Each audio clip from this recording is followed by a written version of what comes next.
మీరు పరిచయం చేసిన హీరోలు, మీరు పనిచేసిన హీరోలు ఇప్పుడు మంచి పొజిషన్లో ఉన్నారు. రామ్ గారు కానీ, సాయిధరం తేజ్ గారు కానీ, నాగార్జున గారు కానీ, వాళ్ళని ఎవరిని అప్రోచ్ అవ్వకుండా మళ్ళీ 10 years తర్వాత కొత్త హీరోతోటే మళ్ళీ చేయడం అన్నది చిన్న రిస్క్ ఫ్యాక్టర్ అవుదా? నేను ఫస్ట్ ఫిలిం నుంచే నాగార్జున గారు ఇందాక ఇచ్చిన స్పీచ్లోనే నాగార్జున గారు అవకాశం ఇస్తానన్నప్పుడు నాకు కొత్త హీరో కావాలన్నాను. ఐ వాంట్ టు, అంటే నేను దానికి ఇన్వెస్ట్మెంట్ కూడా లోపల ఆ క్యారెక్టరిస్టిక్స్ నాలో డెవలప్ అవడానికి మెయిన్ కారణం ఎన్టీ రామారావు గారండి. మాకు భయం ఉండదు, ఆత్మవిశ్వాసం ఉంటుంది. ఇవి చాలామంది డైరెక్టర్స్ ప్రూవ్ చేశారు. మా ప్రొఫెషన్లో ఉన్నప్పుడు ఏమవుతుందంటే, ఇప్పుడు విశ్వనాథ్ గారు ఉన్నారు, శంకరాభరణం కథ, అక్కడ ఆయన ఇన్వెస్టర్ కాదు, ఓన్లీ క్రియేటర్. ఇన్వెస్టర్ వచ్చి ఏడిది నాగేశ్వరరావు గారు. శంకరాభరణం కథ రాసుకున్నప్పుడు అప్పుడు ఎవరిని పెట్టాలండి ఆ టైంలో ఆ పాత్రకి? శంకర శాస్త్రి గారి పాత్రకి జనరల్గా డైరెక్టర్ ఏం ఆలోచిస్తారు?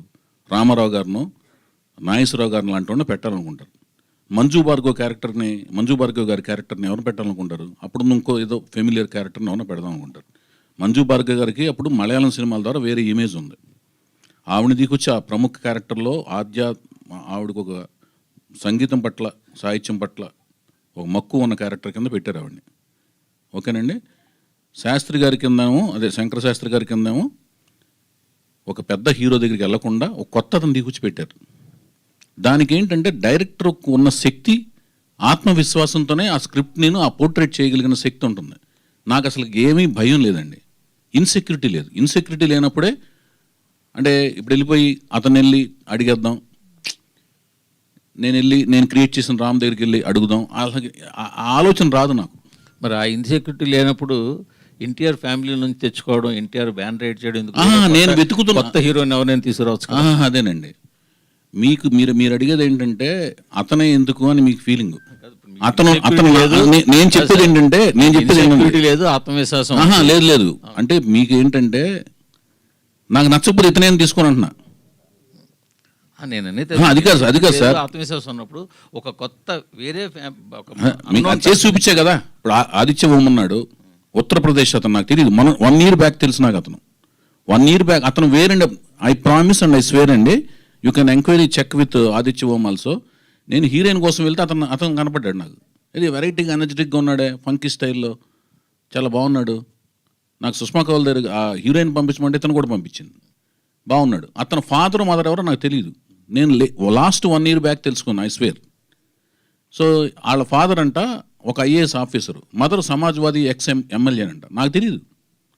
But he is highly dedicated. Aditya Om highly dedicated, highly determined. ఎంత రేంజ్ కంటే ఆ పొజిషన్ ఎప్పుడు చెప్పలేదు. బాంబేలో ట్రైన్ ఎక్కి, నేను ఫస్ట్ ఫిలింకి అలాగే నేనేమి ఫెసిలిటీస్ ఇవ్వనండి, జస్ట్ ట్రైన్ ఎక్కి లీ ప్యాలెస్లో షూటింగ్, ట్రైన్ ఎక్కి వచ్చాయి, బేగంపేటలో దిగిపో, డైరెక్ట్గా షూటింగ్కి వచ్చాయి, ట్రైన్లోనే స్నానం చేసి వచ్చాయి. ట్రైన్లో స్నానం చేసి వచ్చాడు. నాకు 1 year బ్యాక్ తెలిసింది. నేను ఇప్పుడు మీరు అడిగే ప్రశ్న ఎలా ఉందంటే అన్నగారు, నా జర్నీ చూసి తెలిసి కూడా అడుగుతున్నారు మీరు. అది నాకు కొంచెం, అంటే నేను చెప్పాను. ఇప్పుడు హరికృష్ణ గారు ఇప్పుడు లాహిర్ లాయర్ అయిందా? ఒక నిమిషం వినండి అన్న వినండి. లాహిర్ లాయర్ అయిన తర్వాత అది 7th class పబ్లిక్ ఎగ్జామ్, ఓకేనండి. తర్వాత 8th, 9th రిలీఫ్ ఉంటుంది, 10th మళ్ళీ పబ్లిక్ ఎగ్జామ్ కదా జనరల్గా. 7th అయిన వెంటనే మళ్ళీ యాసిడ్ టెస్ట్ అవ్వడం పెట్టుకుంటారండి. 48 ఏళ్ల వయసులో హరికృష్ణ గారిని, ఒక్క నిమిషం అండి, సిమ్రన్ గారిని పక్కన పెట్టి, ఒక్క నిమిషం, సిమ్రన్ గారు సౌందర్య గారిని హీరోయిన్లుగా పెట్టి కమర్షియల్ సినిమా టైంలో పెద్ద హీరోని పెట్టి ఆయన పెట్టుబడి పెట్టరుగా సినిమాకి. నేను చేస్తాను, నా క్యారెక్టర్ ఎస్టాబ్లిష్ అయిన చేసుకున్న తర్వాత కూడా నందమూరి వంశం దగ్గరికి ఎందుకు వెళ్తానంటే అతను నచ్చాడు, బాగున్నాడు కాబట్టి వెళ్తున్నాను. ఇప్పుడు అతను ఒక్క నిమిషం అండి అన్న, అతను డైరెక్ట్ వారసుడు కూడా కాదు. డైరెక్ట్ వారసుడు అయితే శాలబిలిటీ వేరేగా ఉంటుంది, అర్థమైందండి. ఇప్పుడు మీరు ఇప్పుడు ఒక హీరో అనుకోండి, మీ హీరోకి డైరెక్ట్ కొడుకు సాయిధరం తేజ్, రామ్ చరణ్ కాదు, ఓకేనండి. మన ఈయన పేరేంటి, ఇప్పుడు మేము పరిచయం చేసే అతను డైరెక్ట్గా ఒక హీరో గారు డైరెక్ట్ కొడుకు కాదు. వాళ్ళకు వేరే శాలబిలిటీ ఉంటుంది, ఇతనికి వేరే శాలబిలిటీ ఉంటుంది. ఇతనికి యాంటిసిపేషన్ వేరేగా ఉంటుంది, వాళ్ళకి వేరే యాంటిసిపేషన్ ఉంటుంది. అర్థమవుతుందా మీకు?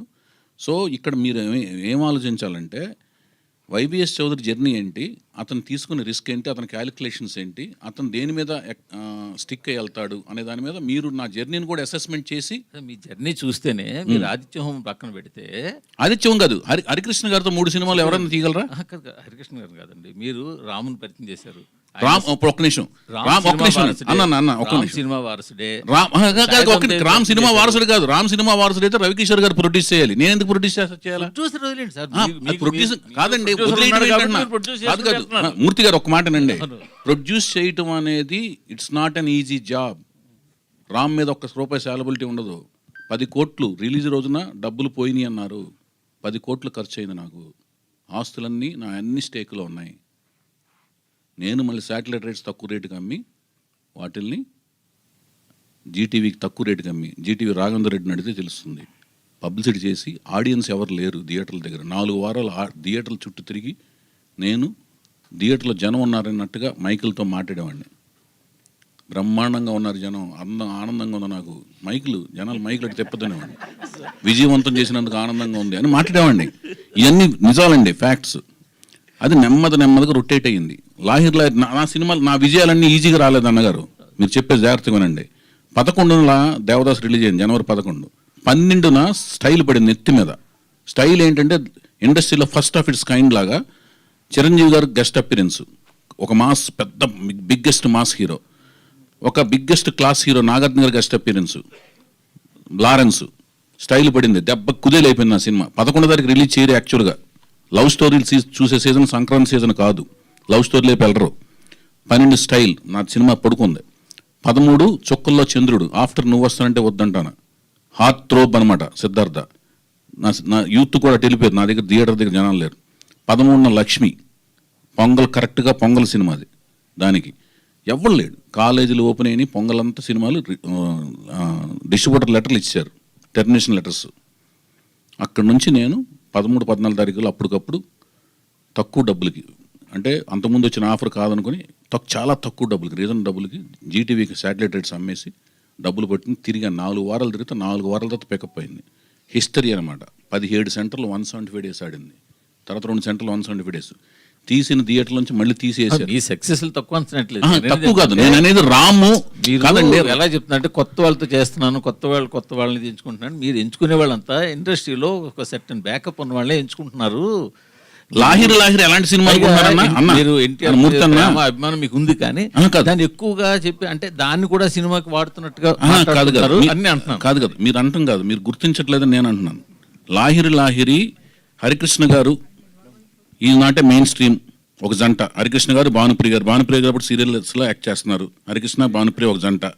నెక్స్ట్ సుమన్ గారు పక్కన చౌదరి గారు. ఒక నిమిషం సుమన్ గారు ఒక్క నిమిషం రిలేటెడ్ అడుగుతున్నాను, దానికి కూడా సమాధానం చెప్పి. ఒక నిమిషం. సుమన్ గారు పక్కన రచన గారు, ఇద్దరికి ఇన్నింగ్స్ అయిపోయింది. తర్వాత వినీత్ గారు సంగవి గారు, వాళ్ళ ఇన్నింగ్స్ అప్పటికి అయిపోయింది. ఆదిత్యమో మమికిత కొత్త 4 జంటలు ఎవరికన్నా సాలబిలిటీ ఉందా?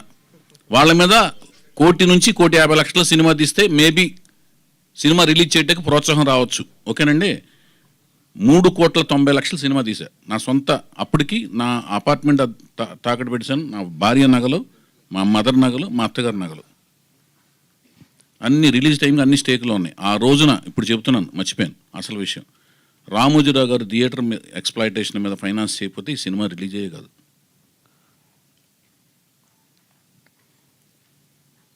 నేనన్నీ ఏటుకి ఎదురీది చేసిన యుద్ధాలే.